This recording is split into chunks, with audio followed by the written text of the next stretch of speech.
all the eyelashes and all the hair. What do you look like under there?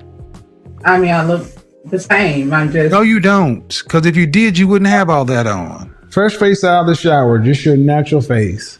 On a scale from 1 to 10, what would you This rank is your my looks? natural face. What? Okay, fresh face out of the shower, your natural face.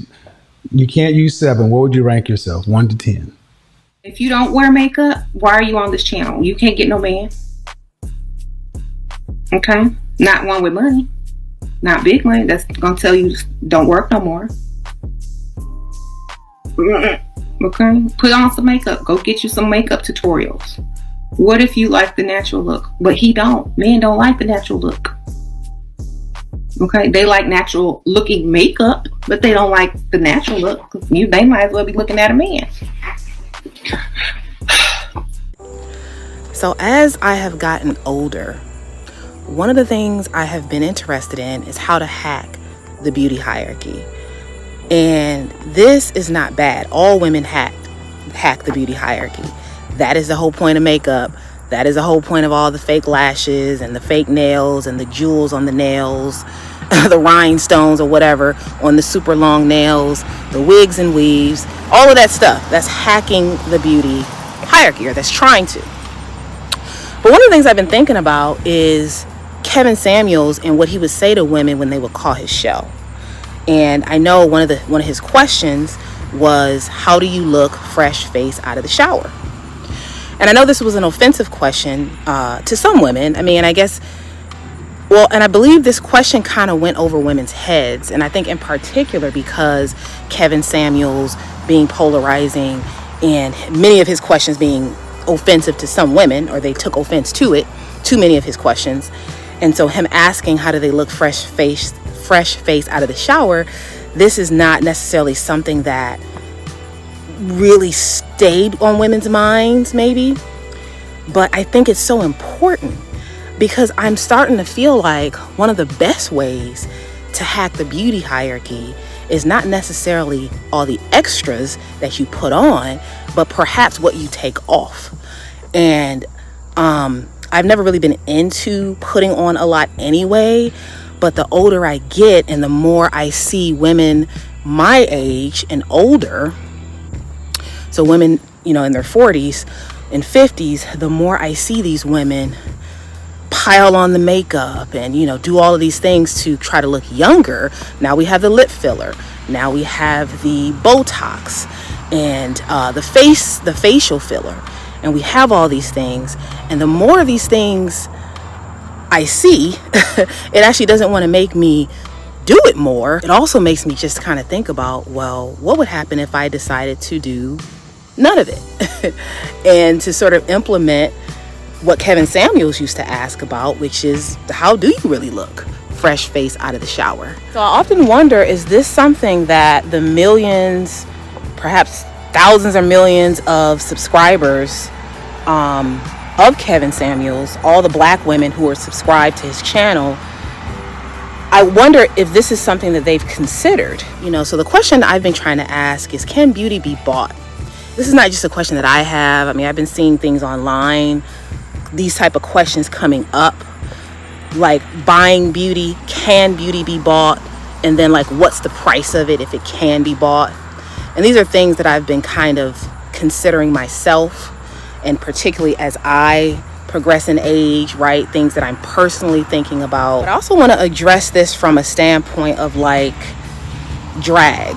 and drag queens and that whole discourse, because I think one of the things we often don't think about is there are things in our culture as black women that actually came from the trans community, such as BBLs.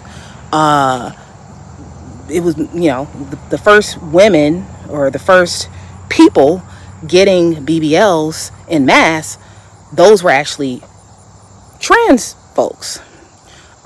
Similarly, a lot of the lashes and all the makeup that we wear, the dramatic makeup, a lot of that comes from the drag community, the drag queen community, and that entire culture. And so it's interesting that as black women, we've adopted a lot of these different ways in which we hype each other up and say we look so good. But then the question is, but then the interesting thing is a lot of these things don't actually look good to men. And many women spend lots of money to look fabulous, to look glamorous. And when it's all said and done, their men often will say things like, you could have just put on some lip gloss. You would have looked just fine. You have people like Saucy Santana making comments and sort of trying to define beauty for black women. And Saucy Santana is a gay man. Hey, how you doing? Yeah, how you doing? I don't know why they keep bringing girls out here. And if I know you trying something. I'm not trying nothing. He trying it, he trying it, he trying it, and he trying it. You don't have to do all that. Bring some real niggas from back there. And then y'all even got no band. She ain't had no BBL. Her makeup wasn't done. Like, what are we doing? So like, need a BBL? Yeah, like they ain't got no BBLs, no mink lashes, no lace wigs, no nothing. She just came out and said, I want to see you outside. You also have Shira Seven, who has some very strong opinions about beauty standards amongst women and amongst black women. But yeah, these are just some things that I have been thinking about. And I'm just kind of curious what you all think. Can beauty be bought? Or is this something that is natural? And I am sweating, you guys. So sorry about that. Can beauty be bought? And if it can be bought, to what extent? And so going back to Kevin Samuel's statement, a fresh face out of the shower, is that real beauty? Should it be the beauty that can be paid for? So right now, in my current state, I have no makeup on, no facial fillers, no lip fillers, no lashes, no fake nails. I just polished my nails myself. You can see here. What else? No surgeries, no BBL, nothing like that. No implants. And I feel extremely feminine. I look feminine. I am feminine. And I think one of the biggest issues is that black women have confused glam with femininity. Being glamorous is one thing. Being feminine is something else. And no man can, in my opinion, embody the kind of femininity that a woman embodies. A man who wants to look like a woman can be glamorous, absolutely. Women can also put on all the extras and be glamorous. But to be feminine, that's different. And so I think that is one of the problems, that we need to start separating femininity from glam, because they're very different. And again, as I said, right now, my current state, I have absolutely, like I said, no wig. I can't think of anything currently that I have that's fake, no veneers. And again, and I'm not saying that any of that is bad, but what I am saying is that right now, I don't have any of those extras at all. And I recognize that I am not glamorous right now, but I am very feminine.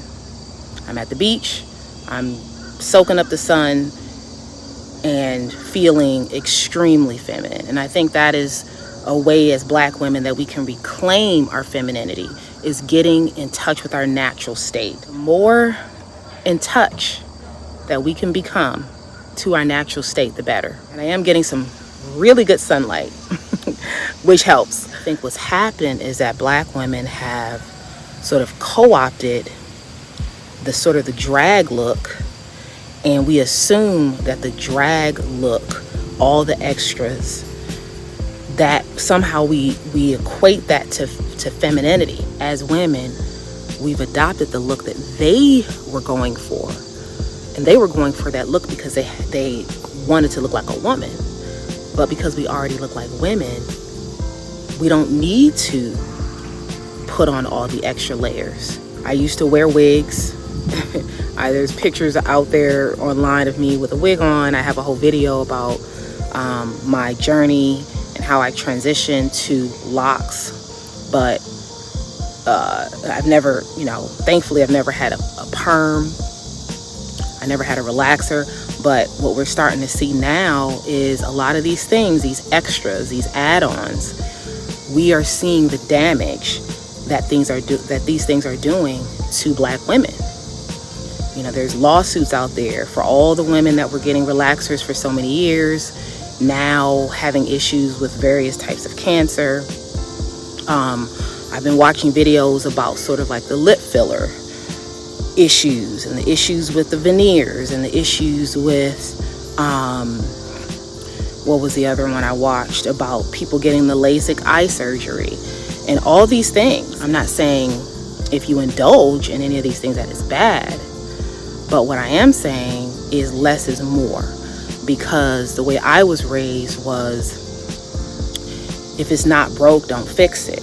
And so you have a lot of women, especially Black women, fixing things, quote unquote, fixing things that are not broken. And that has created a massive problem. So this is my opinion on this topic, but let me know what you think. Like, share, and subscribe. Click the links in the description box and get to know what I do with my business, Curated Legacy LLC. Join the Black and Invisible YouTube membership and purchase my book on Amazon about being an invisible Black woman. This is Naka here, and I make things visible about modern Black women. And I highlight the things that Black women didn't tell you. And as always, stay tuned for more videos.